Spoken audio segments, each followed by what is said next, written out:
Hi, this is Todd Howard of Bethesda Game Studios, and we're here to show you a sneak peek at our latest game, Skyrim. Each time we do a new Elder Scrolls game, we like to start fresh, and Skyrim is no different. Coming off of Oblivion, and then the team did Fallout 3, we had a huge list of things we knew we wanted to do technically with the current generation of hardware and PCs to bring a virtual fantasy world to life. So we've rewritten the render, we've rewritten all the gameplay, the scripting language, the faces, the foliage, and all this comes together in our new engine we call the Creation Engine. So we're interested in all the little details like this plant here, the medium details of these logs and trees, and all the way up to distant mountains. And if you've played our previous stuff, you know that mountain is not just a backdrop. You can walk all the way to the top of that mountain. And it's a huge world. Like our previous games, you can create any kind of character you want and then go do what you want. The game's primarily designed as a first-person game, but you can also play in third person.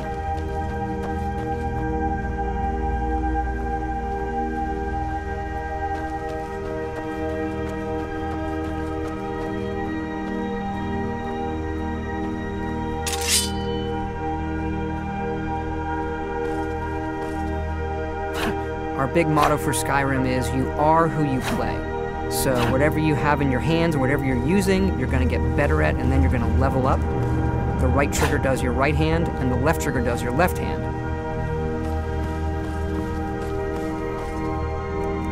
And you could put either a weapon or a spell.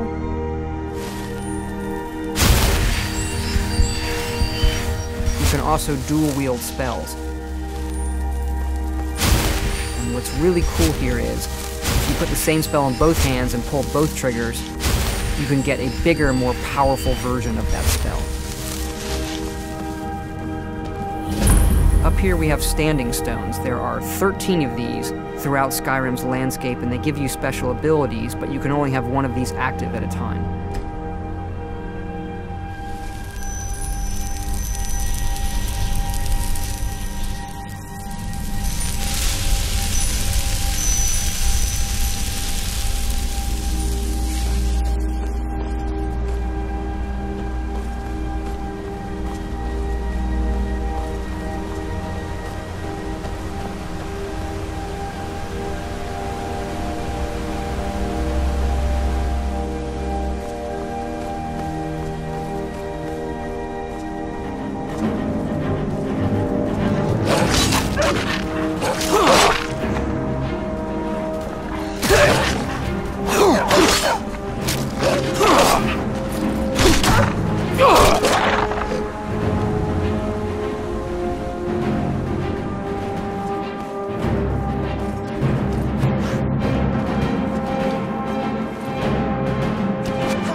This is your character menu.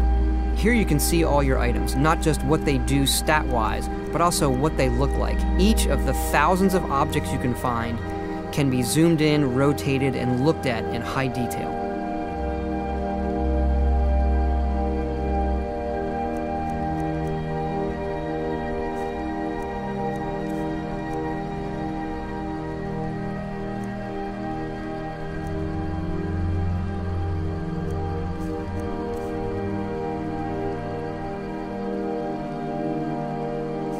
With the skills menu, you look to the heavens, and here you can see all of your skills, how they're progressing, and as your skills increase, you'll push yourself to leveling up. The higher the skill, the more it affects your level progress. And when you level up, you get to pick a perk. Each of these skills has its own perk tree. As you develop your character, it's like the game is drawing this custom constellation for who you are. Lastly, we have the map, and we're just going to pull the camera back here and show you how the level of detail system works in the game. We're just rendering the whole world.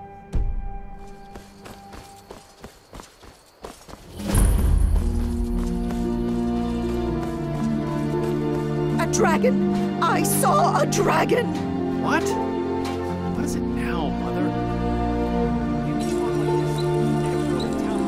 like this. I got better than Ain't every day we get visitors in Riverwood. Gerder's family first settled here as woodcutters a few generations ago. She and Hod run the mill. I make a decent living sharpening axes and fixing the sawmill.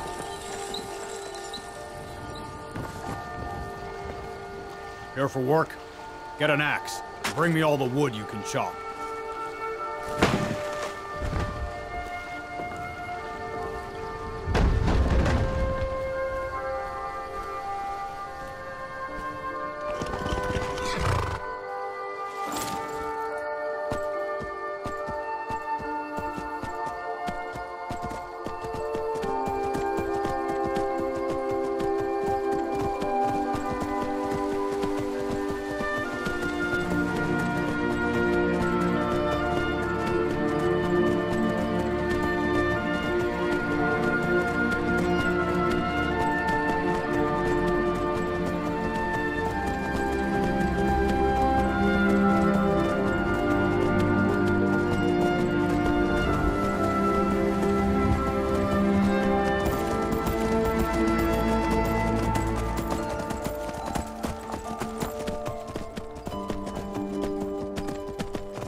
This mountain here is the tallest mountain in Skyrim. It's called the Throat of the World.